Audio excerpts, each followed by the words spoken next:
साथियों, आप जुड़ चुके हैं एबीडी एजुकेशन के साथ और आप देख रहे हैं एडुटेरिया 5 तथ्य सीरीज स्मरणीय तथ्य के साथ, जिसमें आज हम लोग देखने वाले हैं मौर्य वंश को। मौर्य वंश आपके प्राचीन भारतीय इतिहास का सबसे महत्वपूर्ण टॉपिक है, जिससे किसी भी प्रतियोगी परीक्षाओं में बहुत सारा क्वेश्चन बनता है। तो आइए कंटेंट पे चलते हैं। आज का हम लोग का पहला क्वेश्चन है, मौर्य वंश का स्थापना किसने किया था? मौर्य वंश का संस्थापक कौन था? तो मौर्य वंश का स्थापना चंद्रगुप्त मौर्य के द्वारा किया गया था। मौर्य वंश का स्थापना किसने किया था? चंद्रगुप्त मौर्य ने किया था। जस्टिन ने चंद्रगुप्त मौर्य को सेंड्रोकोटस कहा था। तो आपके एग्जाम में क्वेश्चन बनता है कि चंद्रगुप्त मौर्य को सेंड्रोकोटस के नाम से किसने पुकारा था, किसने कहा था? तो जस्टिन ने चंद्रगुप्त मौर्य को सेंड्रोकोटस कहा था। आपके एग्जाम में क्वेश्चन पूछता है कि मुद्रा राक्षस पुस्तक जो है, मुद्रा राक्षस पुस्तक है, उसके लेखक कौन है? तो मुद्रा राक्षस पुस्तक के लेखक विशाख दत्त है। और मुद्रा राक्षस पुस्तक में ही चंद्रगुप्त मौर्य के लिए ब्रिसल शब्द का प्रयोग हुआ है। किनके लिए ब्रिसल शब्द का प्रयोग हुआ है? तो चंद्रगुप्त मौर्य के लिए। और किसने किया है? तो विशाख दत्त के द्वारा किया गया है। और कौन सी पुस्तक में? तो मुद्रा राक्षस पुस्तक में। ये भी क्वेश्चन बनता है कि मुद्रा राक्षस पुस्तक के लेखक विशाख दत्त। चाणक्य चंद्रगुप्त मौर्य का प्रधानमंत्री था। चाणक्य वही चाणक्य जो कौटिल्य के नाम से भी जाने जाते हैं, जिनका वास्तविक नाम विष्णुगुप्त था। तो चाणक्य कौन थे? चंद्रगुप्त मौर्य के प्रधानमंत्री थे। चाणक्य चंद्रगुप्त मौर्य के प्रधानमंत्री थे। चाणक्य द्वारा लिखित पुस्तक का नाम क्या था? तो चाणक्य द्वारा लिखित पुस्तक का नाम अर्थशास्त्र था। और वो किस विषय से संबंधित था? तो राजनीति से संबंधित था। अगला हम लोग का क्वेश्चन है कि चंद्रगुप्त मौर्य ने 305 ईस्वी में सेल्यूकस निकेटर को हराया था। चंद्रगुप्त मौर्य ने सेल्यूकस निकेटर को कब हराया था? 305 ईस्वी में सेल्यूकस निकेटर को हराया था। आपके लिए एक क्वेश्चन है कि चंद्रगुप्त मौर्य ने घानानंद को कब हराया था? कमेंट करके बिल्कुल बताइए कि घानानंद को हराकर चंद्रगुप्त मौर्य ने कब मौर्य वंश की स्थापना की। ये क्वेश्चन आपके लिए है, कमेंट जरूर कीजिए। हम लोग का अगला क्वेश्चन है, सेल्यूकस निकेटर का राजदूत कौन था? तब मेगास्थनीज था। सेल्यूकस निकेटर जिसे 305 ईसा पूर्व में चंद्रगुप्त मौर्य ने हराया था, तो उसका राजदूत कौन था? तो मेगास्थनीज था। मेगास्थनीज नहीं इंडिका पुस्तक की रचना की। मेगास्थनीज नहीं। आपके एग्जाम में क्वेश्चन बहुतों बार पूछा हुआ है प्रीवियस ईयर में कि इंडिका पुस्तक के रचनाकार कौन है? तो मेगास्थनीज है। यानी कि इंडिका पुस्तक किसने लिखा? मेगास्थनीज ने लिखा। चंद्रगुप्त मौर्य किस धर्म का अनुयायी था? तो जैन धर्म का अनुयायी था। चंद्रगुप्त मौर्य कौन धर्म को मानता था? जैन धर्म को मानता था। और सलेखना विधि के द्वारा अपना प्राण त्याग किया चंद्रगुप्त मौर्य ने।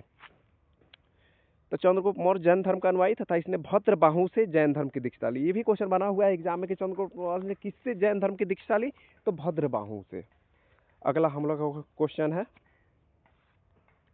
चंद्रगुप्त मौर्य का उत्तराधिकारी कौन था? चंद्रगुप्त मौर्य का उत्तराधिकारी बिंदुसार था। चंद्रगुप्त मौर्य का उत्तराधिकारी कौन था? बिंदुसार था। और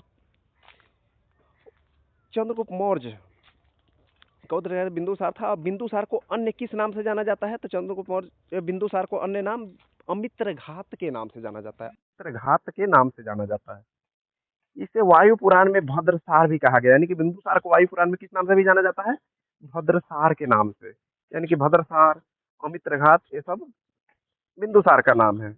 जैन धर्म में बिंदुसार को किस नाम से पुकारा गया है? सिंहसेन के नाम से पुकारा है। जैन धर्म में बिंदुसार को किस नाम से पुकारा गया है? सिंहसेन के नाम से पुकारा जाए। बिंदुसार जो वास्तविक रूप से है चंद्र मौर्य का पुत्र रहता है।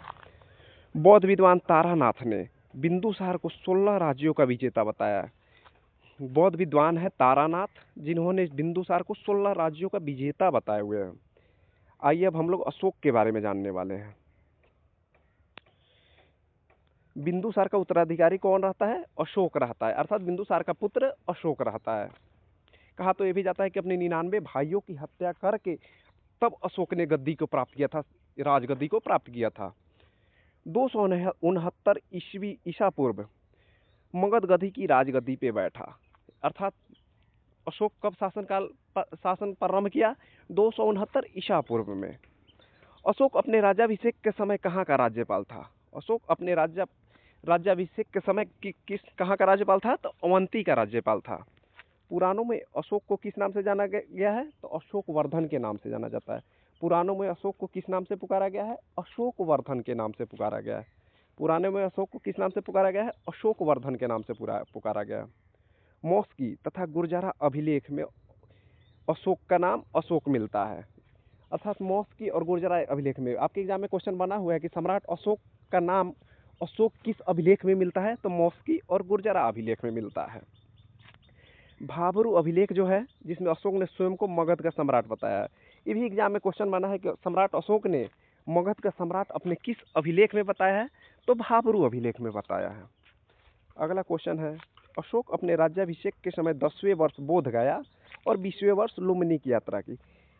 10वें वर्ष कहाँ की यात्रा की, तो 10वें वर्ष बोध गया। याद रखने की विषय वस्तु, 10वें वर्ष में बोध गया गए थे और 20वें वर्ष में लुम्बिनी गए थे। 10वें वर्ष में कहाँ गए थे, बोध गया गए थे, और 20वें वर्ष में अशोक कहाँ गए थे, लुम्बिनी गए थे।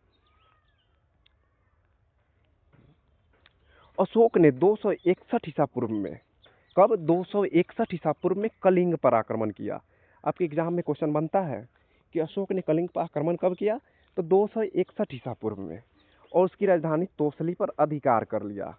यानी कि कलिंग की राजधानी कहाँ थी, तोसली थी, और तोसली पे अधिकार कर लेते हैं। यानी कि 261 ईसा पूर्व में अशोक ने कलिंग पे आक्रमण भी किए और कलिंग को जीतते भी है, और उसकी राजधानी तोसली थी, उस पर अधिकार कर लेते हैं। अशोक ने उपगुप्त नामक बौद्ध भिक्षु से बौद्ध धर्म की दीक्षा ली। जैसे चंद्रगुप्त मौर्य जैन धर्म का अनुयायी था, तो वैसे ही सम्राट अशोक पहले ब्राह्मण धर्म का अनुयायी था, बाद में ये बौद्ध धर्म का अनुयायी बन जाता है। और बौद्ध धर्म की दीक्षा किससे लेता है अशोक, तो उपगुप्त से लेता है। इसका सबसे लंबा, अर्थात अशोक का सबसे लंबा अभिलेख कौन सा है, तो 7वां है। और सबसे छोटा अभिलेख अशोक का कौन सा है, तो रुमेनदेई है। रुमेनदेई अभिलेख अशोक का सबसे छोटा अभिलेख कौन सा है, रुमेनदेई अभिलेख। अशोक का सबसे छोटा अभिलेख कौन सा है, अशोक का सबसे छोटा रुमेनदेई अभिलेख। अगला क्वेश्चन देखेंगे, अशोक के समय मौर्य साम्राज्य कितने प्रांतों में विभाजित थे। अशोक के समय मौर्य प्रांत पांच प्रांतों में विभाजित थे।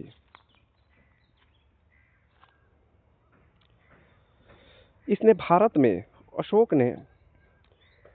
ने भारत में सर्वप्रथम शिलालेखों का प्रचलन शुरू किया। आपके एग्जाम में क्वेश्चन बनता है कि भारत में शिलालेखों का प्रचलन सर्वप्रथम किस सम्राट ने किया, तो सम्राट अशोक ने किया था। और यह जो था सामान्यतः ब्राह्मणी, खरोष्टी, ग्रीक, अरमाइक लिपि में प्रयोग हुआ। अर्थात भारत में जितना भी अशोक का शिलालेख था, सर्वाधिक ब्राह्मणी में था। वहीं अगर पाकिस्तान क्षेत्र में जाएंगे तो वहाँ पे खरोष्टी था, और ग्रीक, अरमाइक अफगानिस्तान वाले क्षेत्र में था। अशोक के पहला जो शिलालेख था, उसमें पशु बलि की निंदा की गई है। अर्थात पशु बलि नहीं की जाएगी। अशोक के किस शिलालेख में पशु बलि की निंदा की गई है, तो पहले शिलालेख, याद रखेंगे। अशोक के किस शिलालेख में पशु बलि की निंदा, तो पहले शिलालेख में। 6वें शिलालेख में आत्मनियंत्रण की दीक्षा भी दी गई है। आत्मनियंत्रण अर्थात हमें जो काम निषिद्ध है वो नहीं कर सकते हैं। तो आत्मनियंत्रण किस शिलालेख में है, 6ठे शिलालेख में है।